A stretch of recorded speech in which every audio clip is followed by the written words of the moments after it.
I'm Xavier Ware with DMVSports1, and the post-up is outside of Capital One Arena, and I'm going to give you my top 5 moves after day 1 of free agency in the NBA. Number 5 on the list goes to the Utah Jazz. They needed an upgrade at point guard, and they got one in dramatic fashion. They got Mike Conley. He's a playmaker and a scorer, and they also added some shooting. They got Bojan Bogdanovic from the Indiana Pacers, and they even added some veteran leadership in Ed Davis to come off of the bench. Utah was already a top 4, top 5 team in the West with a lot of flaws, but they improved on those flaws, and their team to be taken very seriously from here on out. They were already a huge defensive presence, and they just got better offensively.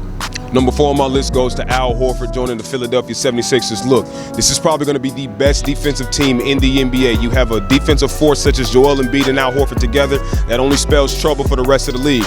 But where the question comes in is, can they reach their offensive peak? And that solely relies on Ben Simmons. He's not a shooter, doesn't attempt to shoot, but if he can develop that offensive game, this Philadelphia 76ers team can be scary.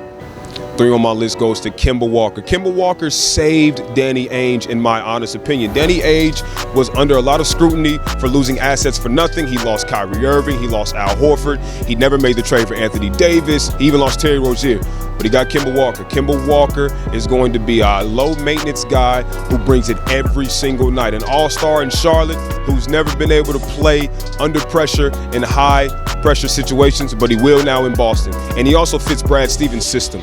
Number 2 on my list is the most shocking move after day 1 of free agency, and it's D'Angelo Russell going to the Golden State Warriors. He was an all-star in Brooklyn, and Brooklyn prioritized Kyrie Irving over D'Angelo Russell, and rightfully so in a lot of people's eyes. But D'Angelo Russell decided to take his talents to the Bay and join the Golden State Warriors and join probably the best-run franchise in all of the NBA. Number 1 is absolutely a no-brainer. It goes to Kevin Durant and Kyrie Irving. They're going to Brooklyn, and look, it's about to go down right here, right now. KD caught a lot of flack for going to Golden State, joining a 73-win team. Now he's got his own squad with Kyrie Irving. They also add DeAndre Jordan, but this is a team who's ready to win now. They have guys like Spencer Dinwiddie, Karis LeVert, Joe Harris, Jared Allen. This team is not to play around with. Brooklyn, we go hard. Check out the post-up on DMVSports1.com, but also check out my podcast on Spotify and Apple. If you type in Xavier Ware and type in The Other Side, find it, subscribe, follow, and enjoy the content.